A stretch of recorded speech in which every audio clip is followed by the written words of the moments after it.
The worst game of 2025 is taking its toll, and between 200 and 250 developers are said to have been laid off from the studio responsible for Mind's Eye within a month. This is truly a messed up situation. We'll also talk about the remake of Assassin's Creed 4 Black Flag, which was revealed on the profile of one of Ubisoft's employees. There has been information released about the remake of another iconic part of Resident Evil. The head of Xbox talks about the next generation of consoles, and there will be a few more news items, so make sure to subscribe to the channel so you don't miss any episodes. Also, leave a thumbs up and be sure to boost this video if you can, because there's a chance it will reach even more people. Let's get into the material. The BBC has published a rather extensive article about what's happening inside the Build a Rocket Boy studio. This is a team founded by Leslie Benzies, who left Rockstar Games in 2016, 3 years after the release of GTA 5, which he had the opportunity to work on. By the end of 2024, Build a Rocket Boy had grown to 448 employees, which is a really large number. You're probably wondering what attracted people to this newly established studio? Of course, the name of a former Rockstar Games developer, a powerhouse company, was one reason. Secondly, the salaries were attractive, and thirdly, the possibility of remote work, which, especially during the well-known pandemic, became feasible, and Build a Rocket Boy had no objections to people simply working remotely. That's why, well, developers were eager to get hired there. They worked on a project that unfortunately didn't have a clearly defined direction, and Leslie Benzies, as well as the entire management, didn't really know what they wanted to create. They were working on Everywhere.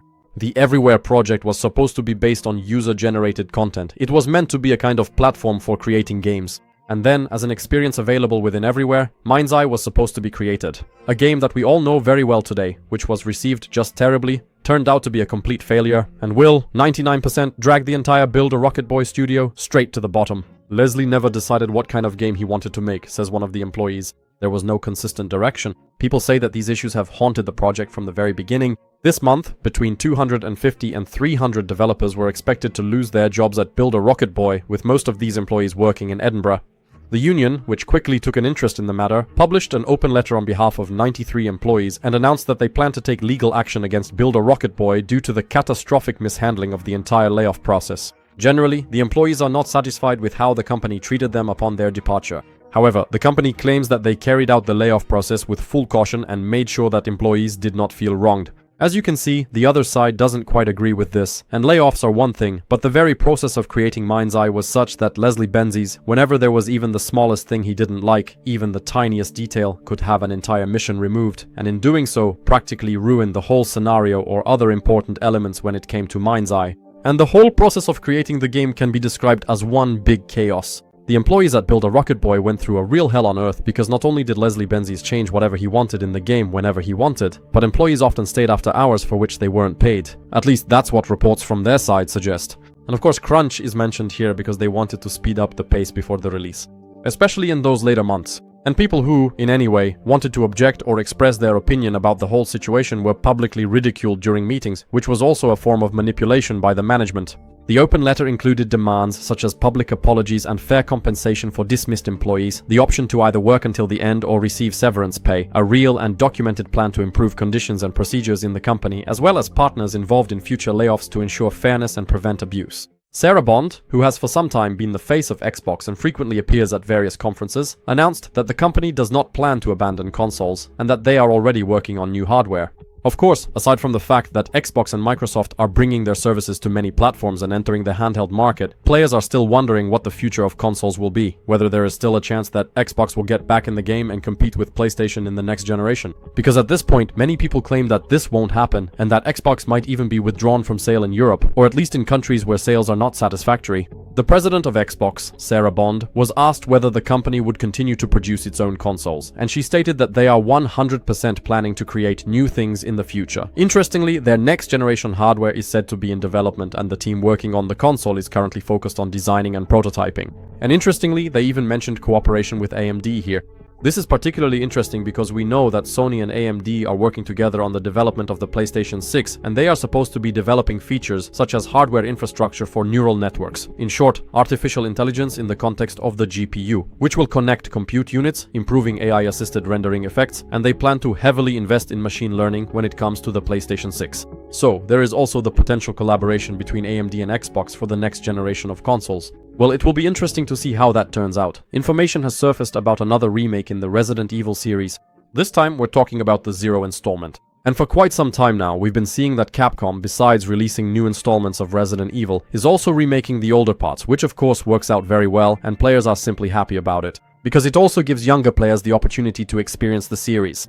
From the available information, we can learn that the project has the codename Chambers, and the name is of course connected to the surname of the main character, namely Rebecca Chambers.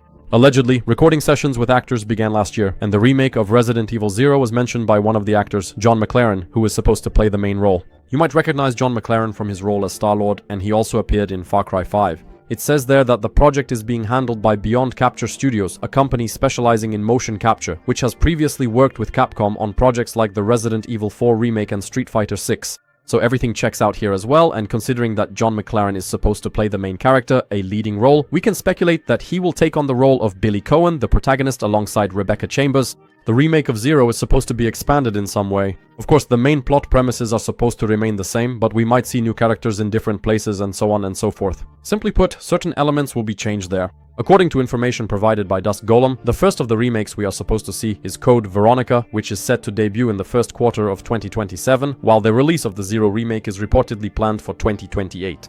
So we'll still have to wait a bit, but before that, there's Resident Evil Requiem, which will be released on February 27th, 2026. And if you want to get this kind of information earlier, be sure to follow us on Instagram. You can see the name on the screen now. You'll find the link in the description. There will definitely also be a short report from PGA, which we're attending this week, so I think it's worth following us. Recently on LootBox, we talked about the Shadowglass project.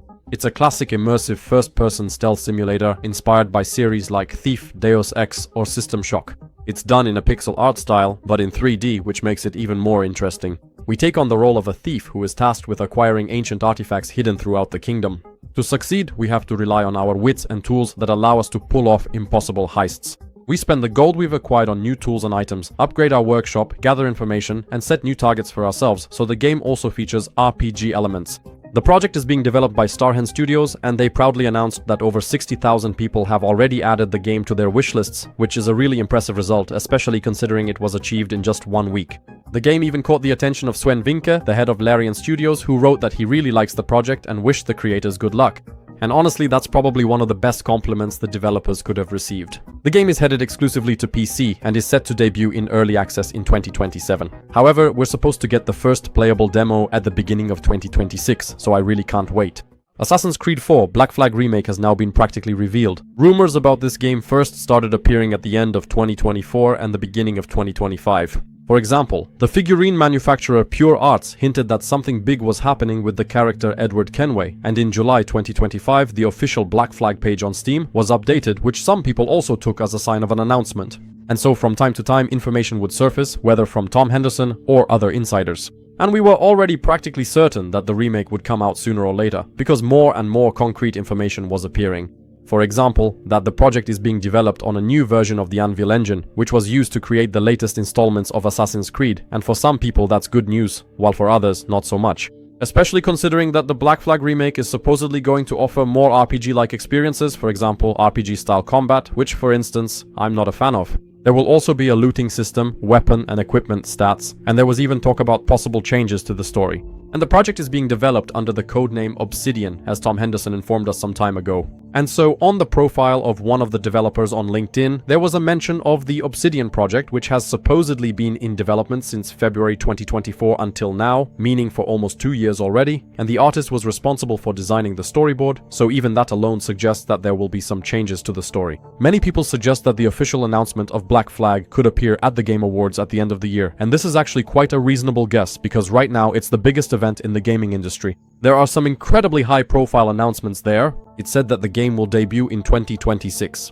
Unfortunately, we don't know exactly when, because if it's announced at the Game Awards, then it will probably be released sometime in the middle of the year, but we'll see. For now, we have to wait for the official announcement, but at this point, we're practically certain that this game exists and that it will be released sooner or later.